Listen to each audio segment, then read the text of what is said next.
کون تھے مصعب بن عمیر؟ کون تھے عثمان غنی؟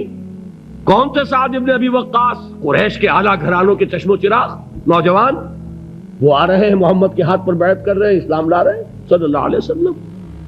انہوں نے دیکھا یہ ہمارے غلاموں میں بھی یہ آگ پھیل گئی، یہ تو سمجھیے کہ بارود کے اندر آگ لگ رہی ہے۔ یہ ابھی تک تو قانے تھے جو ظلم ہم کر رہے تھے اس پر، لیکن ان کے اندر اگر یہ ایمان اور اسلام کی دعوت اور تحریک ان میں پھیل گئی تو ہمارا اقتدار اور ہمارا یہ پورا نظام جو ہے یہ چوپٹ ہو جائے گا۔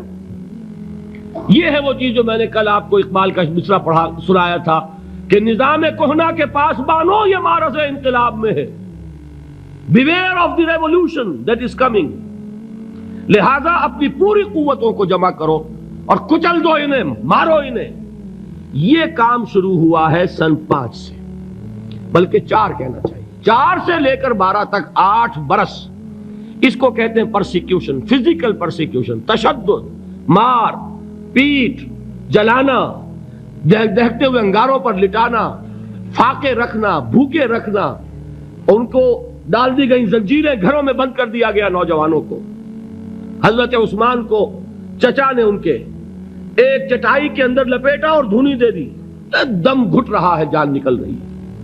حضرت مصعب بن عمیر رضی اللہ تعالی عنہ، وہ نوجوان 200 درہم کا جوڑا ان کا سل کر آتا تھا شام سے تیار ہو کر، لباس معطر ہوتا تھا، جدھر سے نکل گیا پوری گلی جو ہے وہ معطر ہو گئی، انگلیاں اٹھ رہی ہیں، وہ جا رہا ہے مصعب، یہ خوشبو اس کی ہے۔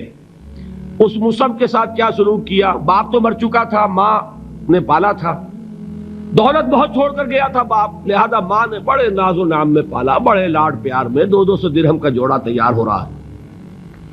لیکن یہ کہ آپ کو معلوم ہے عرب کے اس معاشرے میں عورت کی کوئی حیثیت نہیں تھی، ماں کا اختیار نہیں تھا، چچا تھا اب سربراہ خاندان کا۔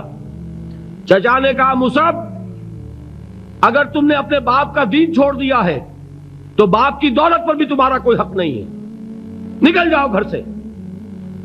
اس نے یہ سوچا تھا کہ مصعب کے ہوش ٹھکانے آ جائیں گے، دن میں تارے نظر آ جائیں گے، ناز و نام میں پلا ہوا گھر سے نکل کے جائے گا کہاں، یہ سارا نشہ جو ہے توحید کا یہ ہرن ہو جائے گا۔ حضرت مصعب کا جواب بالکل برعکس تھا، اچھا ٹھیک ہے چچا جان میں گھر چھوڑتا ہوں۔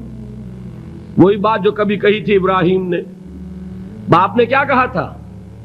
واجرنی ملیہ، جاؤ چلے جاؤ، دفع ہو جاؤ میری نگاہوں سے۔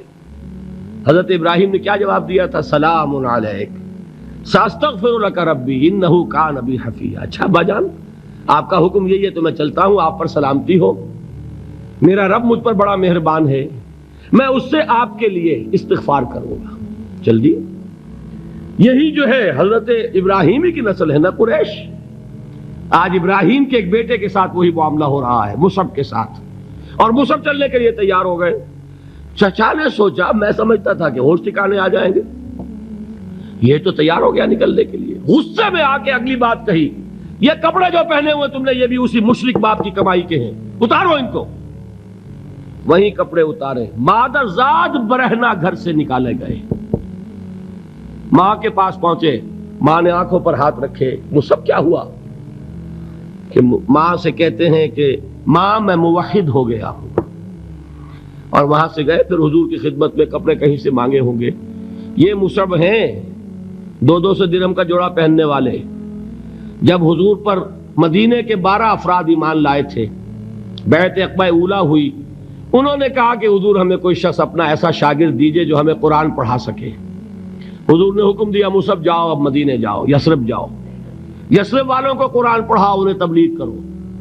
مصعب گئے ہیں وہاں، 1 سال کی کمائی 75 افراد لا کر حضور کے جھولی میں اگلے سال ڈال دیے کہ حضور یہ میری 1 سال کی کمائی ہے۔ 72 مرد 3 عورتیں، انہوں نے وہ بیعت کی تھی، بیعت عقبہ ثانیہ، جس کے الفاظ کل میں نے آپ کو سنائے تھے، بایعنا رسول اللہ صلی اللہ علیہ وسلم علی السمع والطاعت فی العسر والیسر والمنشط والمکرہ وعلی اثرۃ علینا وعلی لا ننازع الامر اہلہ وعلی ان نقول بالحق اینما کنا لا نخاف فی اللہ لومۃ لائم۔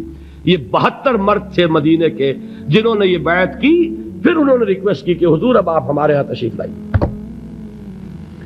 ہم اگر یہ مکے والے وہاں حملہ کریں گے تو ہم آپ کی حفاظت کریں گے جیسے کہ اپنے اہل و عیال کی کرتے ہیں۔ بہرحال وہ مصعب بن عمیر ہیں جو غزوہ احد میں شہید ہوئے، اور جب شہید ہوئے تو ان کے جسم پر صرف ایک چادر تھی۔ ایک بات تو یہ نوٹ کیجئے، موضوع سے ذرا بات تھوڑی ادھر ادھر جا رہی ہے، لیکن یہی چیزیں ہیں اصل میں کہ جو ہمارے دلوں کو منور کرنے والی ہیں نور ایمان سے۔ وہ علم بردار تھے غزوہ احد میں، جھنڈا مسلمانوں کا ان کے پاس تھا۔ ایک ہاتھ پر، ایک شانے پر وار پڑا، ہاتھ کٹ گیا، دوسرے سے تھاما، دوسرے پہ کٹ گیا، اب دونوں حصوں کے بچے ہوئے ٹکڑوں سے جھنڈے کو تھاما، گرنے نہیں دیا، یہاں تک کہ شہید ہو گئے۔ گرے ہیں تو جھنڈا گرا ہے۔ شکل میں حضور سے بہت مشابہ تھے، خبر اڑ گئی کہ محمد شہید ہو گئے صلی اللہ علیہ وسلم۔ یہ مصعب بن عمیر کا واقعہ ہے۔ جب ان کو اب دفن کرنے کا وقت آیا، اور شہید کے لیے کفن جو ہے اس کا وہی لباس ہوتا ہے جو شہادت کے وقت ہو، حضور کے سامنے ایک پرابلم پیش کیا گیا۔ حضور، مصعب کے جسم پر تو ایک چادر تھی، اور وہ چادر بھی اتنی چھوٹی ہے، یعنی 2 گز کی چادر بھی نہیں ہے، اس سے اگر سر ڈھانپتے ہیں مصعب کا تو پیر کھل جاتے ہیں، پیر ڈھانپتے ہیں تو سر کھلتا ہے، کیا کریں؟ حضور نے فرمایا سر ڈھانپ دو چادر سے اور پیروں پر گھاس ڈال دو۔ یہ آخری لباس ہے جو محمد کے اس دیوانے کو اس دنیا سے رخصت ہوتے ہوئے ملا ہے، جس کا 200 درہم کا جوڑا چلتا تھا۔ یہ ہے صبر۔ برداشت کیا کہ نہیں کیا؟